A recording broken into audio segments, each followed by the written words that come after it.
A chroeso cynnes iawn i'n gwasanaeth y bore yma. Jyst rai atgofion yn y cefn o'r taflen.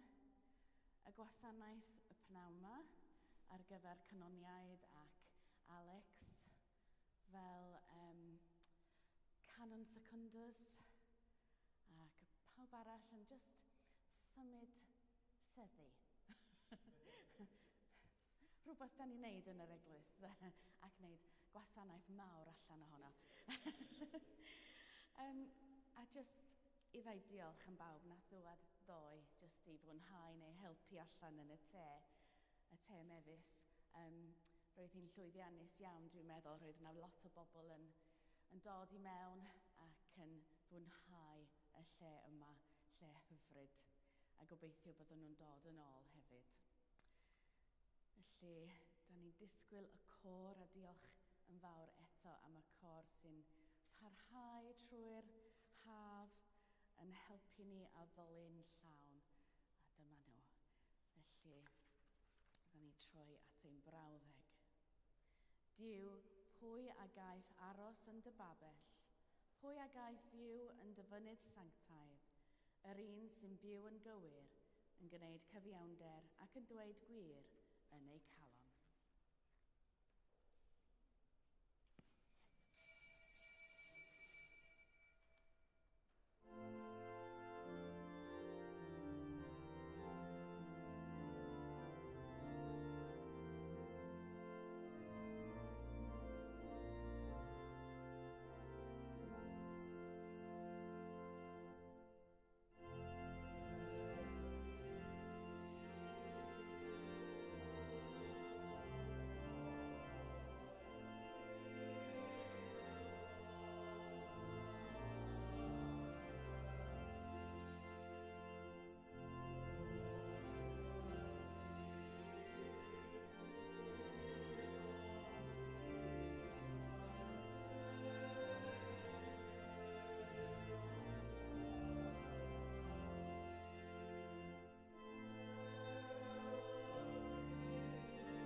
enw'r Tad, a'r Mab, a'r Ysbryd Glân. Amen. Gras a thangnefedd a fo gyda chwi. Diw, pwy a gaiff aros yn dy babell? Pwy a gaiff fyw yn dy fynydd sanctaidd? Yr un sy'n byw yn gywir, yn gwneud cyfiawnder, ac yn dweud gwir yn ei calon. Gan gynnull i ddathlu'r Cymun Bendigaid ar gogoniant heddiw, yn baratawn gan gyffesu ein pechodau. Gan ymddiried yn neu ni ein tad pregarog. Wedi'n cynnal gan adfwyn dy Iesu ein cyfaill, ac wrth weld ein bwydau o'r newydd yn llewyrch yr ysbryd bwyl. Dad Nefel, yr ydym wedi pechu ar feddwl, gair a gweithred, a heb wneud yr hyn a ddylem. Mae'n wir ddrwg gennym, ac yr ydym o ddifri fyned i farhau.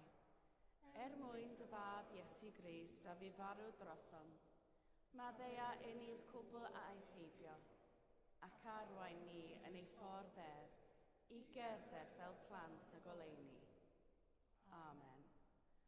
Yr holl alluog ddiw a drygar haw wrthych, maddau eich chwi, a chryddhau o bechod, a'ch cadw yn y bywyd tragwyddol. Amen.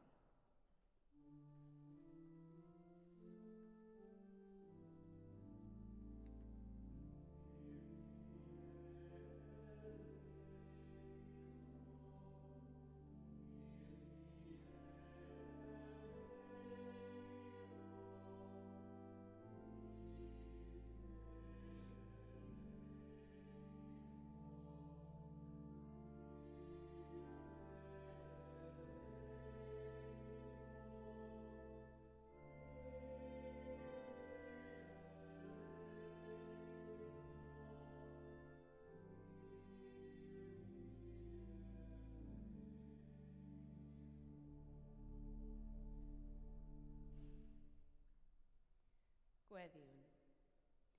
O ddiw ein nodded a nerth, ac awdur pob diwioldeb, gwrando'n ebrwydd weddia diffiant dy eglwys, a chaniatai ni dderbyn yn gyflawn yr hyn a yfwnwn yn ffyddlon, trwy Iesu Grist ein gwaredwr.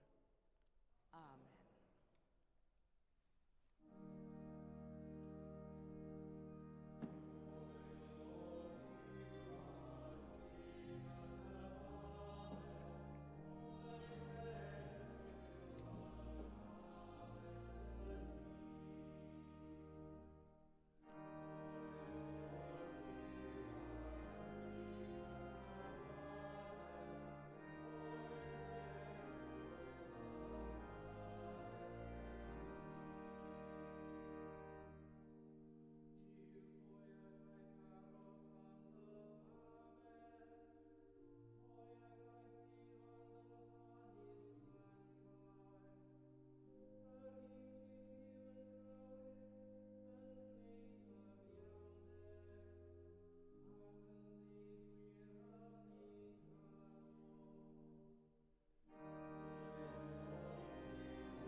Gras a thangnefydd efo gyda chwi. Gwrandiwch yr efengil sanctaidd yn ôl Sant Mark.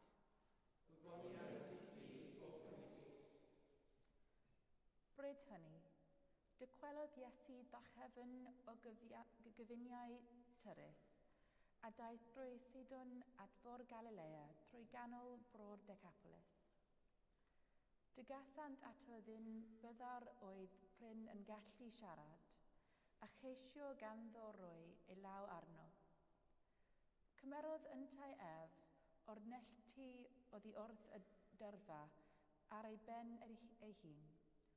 Rhoes ei fysedd yn ei glistiau, poerodd, a chyfyrddod a'i dafod. A chan edrych i fyny i'r nef, ochneiddiodd a dweud wrtho, Effatha, hynny yw, agorer di. Agorwyd ei glistiau ar unwaith, a datodwyd rhoim ei dafod a dacleodd lefarin eglur. Ac ochmynodd iddynt beidio a dweud wrth neb, ond po fwyaf yr oedd ef yn gochymyn iddynt, mwyaf yn y byd yr oeddent hwy'n cyhoeddi'r peth. Yr oeddent yn syni'n fawr dros ben, gan ddweud, da y gwnaeth ef bob peth, y mae'n gwneud hyn yn oed y fyddariad glywed ac i fidio'n lefaru. Dyma'r efengil ein gwaredol.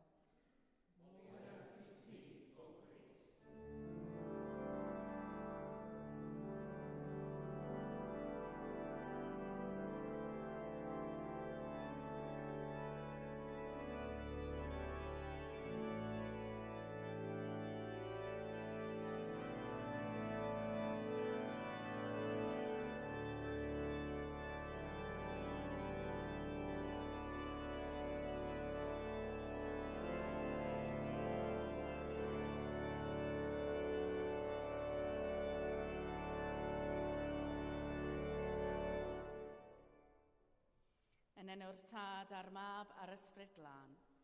Amen.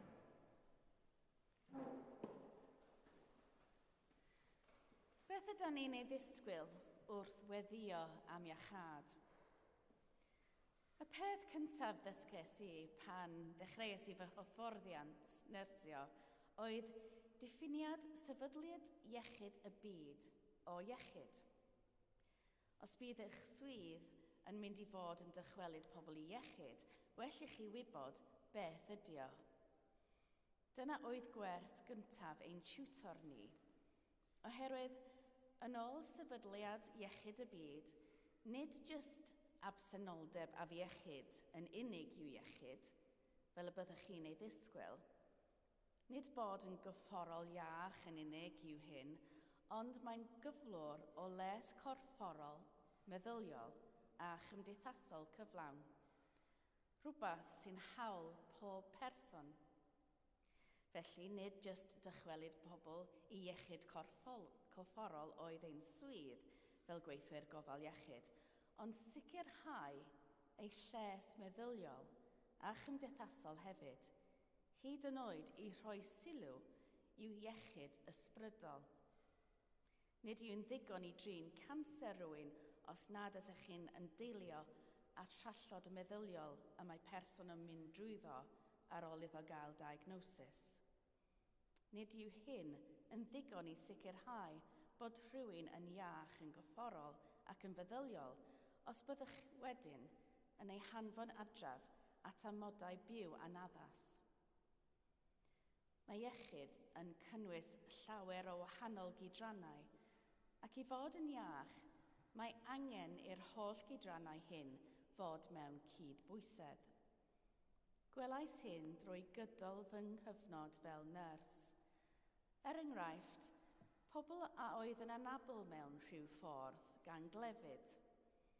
Ar ôl iddynt gael ei gwella o'r salwch corfforol, roedd angen help arnynt i addasu ffordd newydd o fyw. Roedd angen help ar bobl i addasu'n feddyliol i golli gallu gorfforol, helpu ddod o hyd i ffyrdd newydd o wneud pethau. Mae'n bosibl bod angen addasiadau i'w amgylchedd, cartref a gwaith. Ond yn ychwanegol at hyn, roedd angen eu cefnogi'n ysbrydol. Beth oedd ei pwrpas newydd mewn bywyd? Sut roedd ei salwch wedi effeithio ar ei cred? Dwi'n meddwl bod y farn gyfannol hon ar iechyd a daeth i mi yn ôl i ffydd.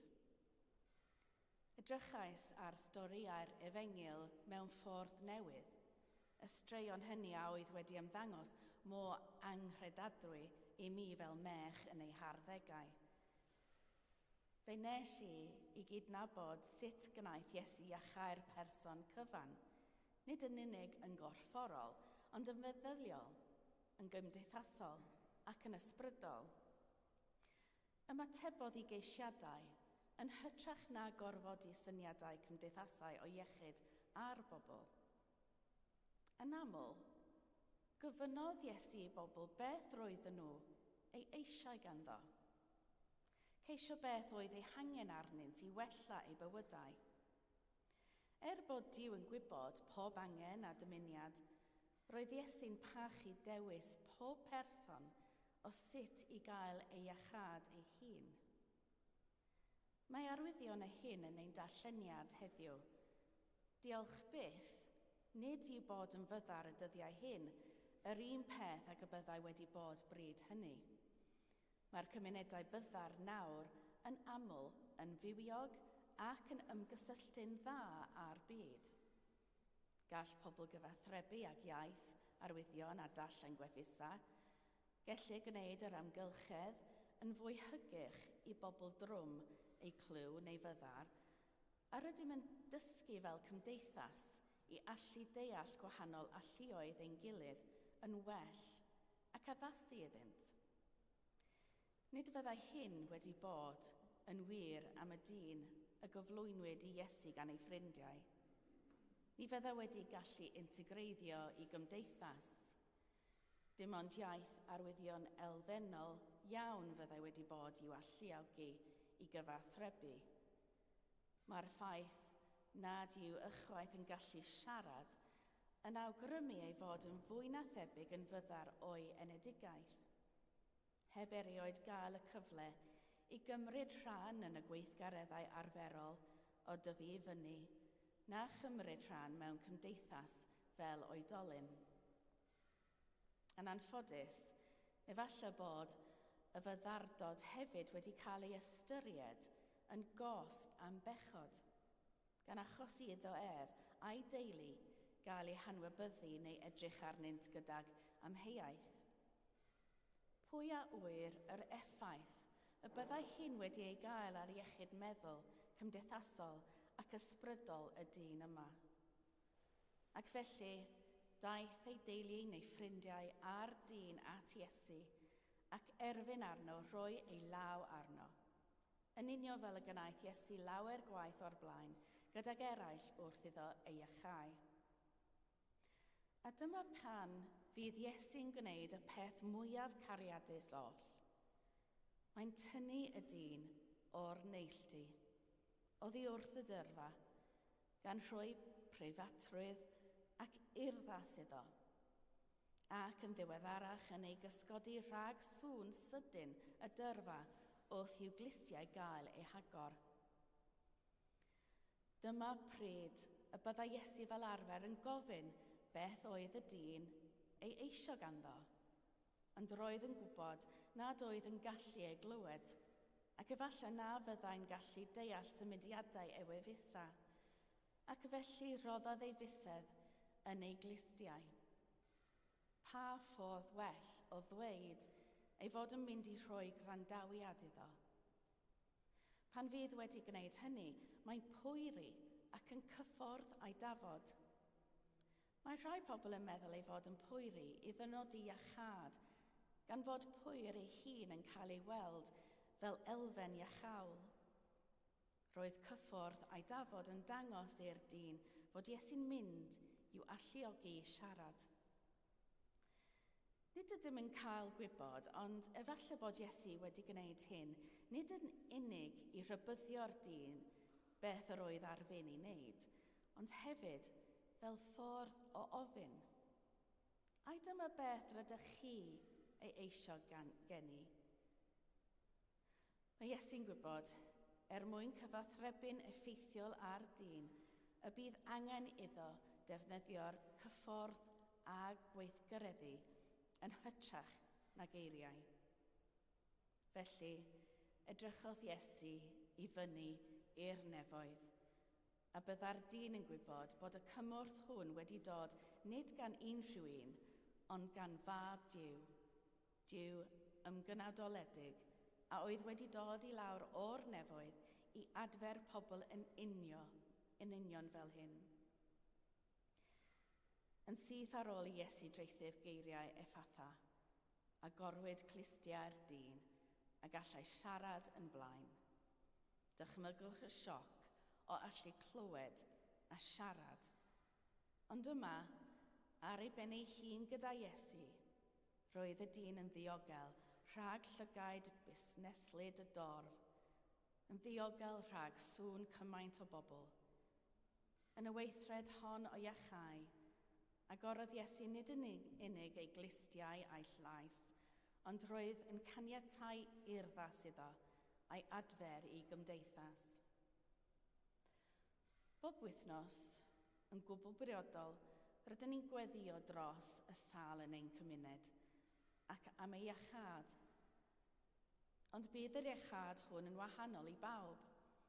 Gall fod yn dychwelyd i iechyd corfforol, efallai mae'r cryfder meddyliol yw ymdopi â salwch, neu'r gallu addasu i ffwrdd newid o fodd. Sut y bydd y iachad hwnnw'n amlygu yw penderfyniad Duw yn unig. Gallwn ddysgu cymaint oddi wrth sut mae Iesu'n gwella. O'r cariad mae'n ddangos wrth ofyn i bobl beth sydd ei eisio ganddo. Mae llawer o bobl fyddar heddiw yn gwrthod y bosibylrwydd o glywed gyda technoleg newydd. Nid dyna'r hyn sydd ei angen arnynt i wneud iddynt deimlo ei bod yn gyflawn. Maen nhw'n aelod gwerthfawr o'i cymuned, ac mae bod yn fyddar yn rhan o bwy ydyn nhw. Mae gan bob un ohonym syniadau gwahanol o'r hyn sydd angen arnom i fod yn iach. Mae Iesu'n parchu urddas pobl. Byddai wedi gwneud sioe llawer gwell pe bai Iesu newydd wella dyn o flaen y dorf. Pa ffordd well i brofi ei ddiwinyddiaeth? Ond gwyddai fod angen y foment fod yn preifat. Roedd yma i adfer y holl berson, nid profi ei rym. Yn y pen draw, cyfeiriodd Iesu bob amser at Dduw, fel asiant newid ac adfer.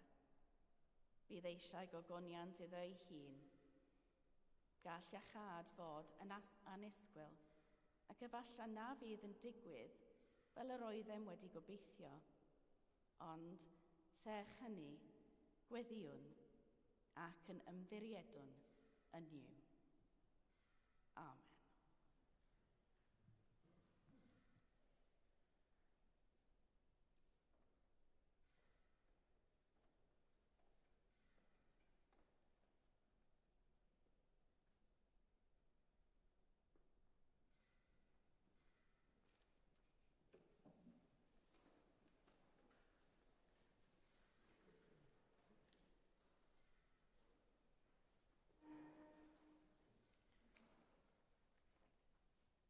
Ar y cyd, gadewch i ni gadarnhau ein ffydd.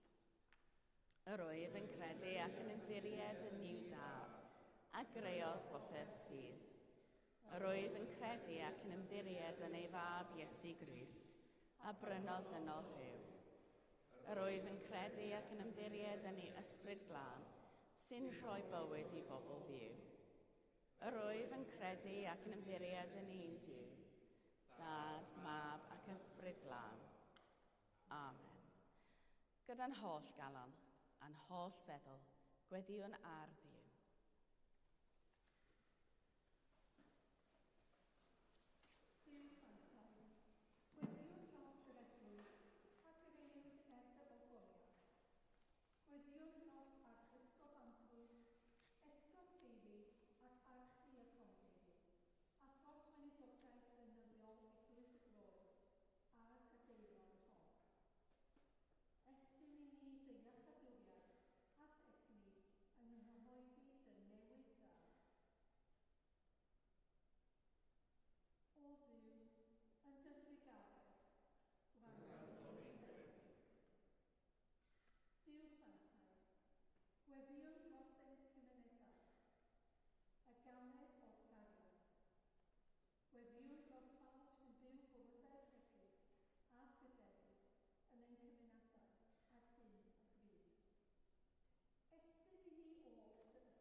Deiwn i'r fangre hon a'r bara sy'n gynhaliaeth.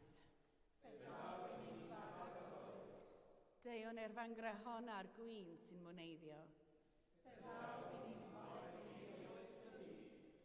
Gras a thangnefedd a fo gyda chwi.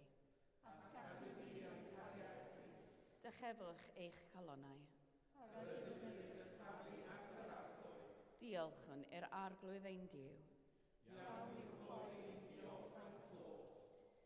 Iawn yn wir, ein dyletswydd a'n llawenydd bob amser ac ym mhob lle yw diolch i ti, Dad Sanctaidd, holl alluog a beth fywiol Dduw, trwy Iesu Grist ein harglwydd. Gan mai ef yw ein hach offeiriaid mawr, a'n rhyddhawdd o'n pechodau, ac yn gynaeth yn offeiriadaeth frenhinol, yn dy wasanaethu di, ein Duw a'n tad. Felly gyda llu'r angylion a holl gwmpeni'r nef, gyhoedd yn ogoniant dy enw, ac ymuno a hwy yn ei hemyn di-derfyn o fawl.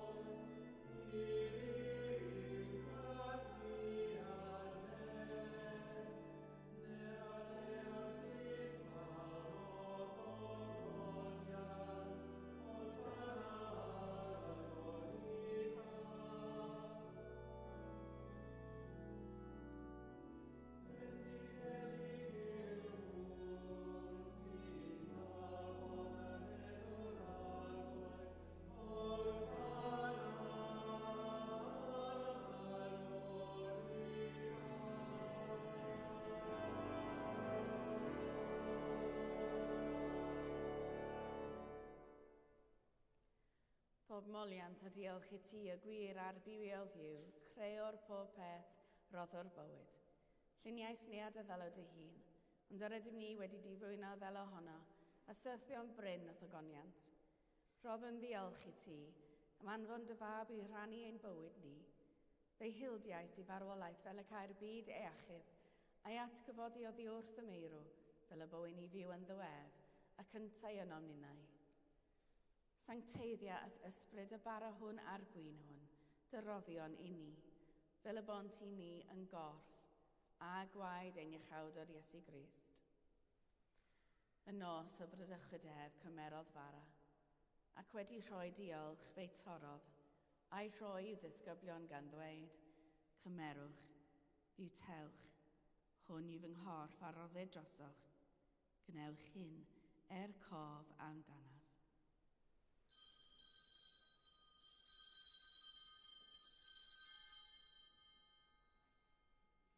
Yr un modd ar ôl swper cymerodd y cwpan, ac wedi rhoi diolch fe roddodd iddynt gan ddweud, yfwch o hwn bawb, oherwydd hwn yw fy ngwaed o cyfamod newydd, a dywellid drosoch a thros lawer, maddeuant pechodau. Gwnewch hyn, bob tro yr yfwch ef, cof amdanaf.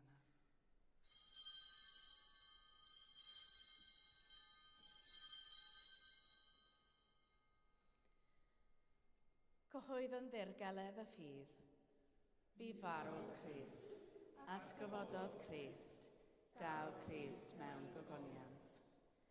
Fel y gorchmynodd ef i ni o dad, ydym yn cofio Iesu Grist y fab, gan gyhoeddi ei farwolaeth fuddugoliaethus, a chan ymlawenhau yn ei atgyfodiad, a disgwyl iddo ddod mewn gogoniant. Deiwn ar bara hwn a'r cwpan hwn i ti, derbyn ein habeth o ddiolch a moliant. Adfer ac adfwyad y holl bobl, adnewyddan ni a phawb y gweddi yn trostynt, a thras, a thfendith nefol, a derbyn ni yn y diwedd, gyda'r holl saint, i'r llawenydd di-derbyn hwnnw, a addawyd i ni gan dy fab, ein harglwydd Iesu Grist. Trwy ddiwedd, gydag ef yn ddiwedd, yn un dod yr ysbryd glân, eiddo ti dad holl alluog, yw pob anrhydedd a gogoniant, yn oes oesoedd. Amen.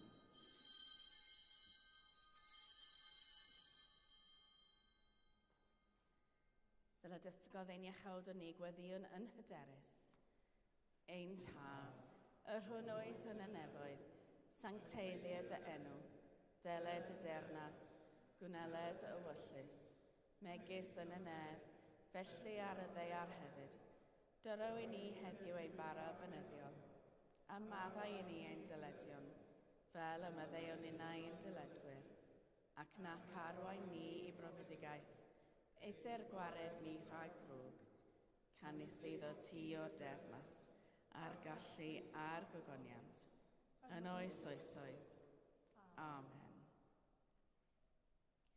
Fe'n cysegrir ath ysbryd yn un corff, fel na fyddwn wasgaredig mwyach, ond yn deulu ar dylun, a'r agosatrwydd yn rhodd dy tangnefedd.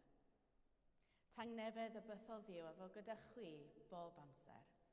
Ath gad i dir cael rhan yn arwydd o dangnefedd.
Iesu yw oen Diw sy'n dwyn ymaith bechod ar byd, gwyn ei byd a rhai a elwyr yw swper. Waredwr, nid wyf yn deilyngydd derbyn, ond dywyd y gair, a chaf i a chau.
glas a thangnefedd o fo gyda chwi.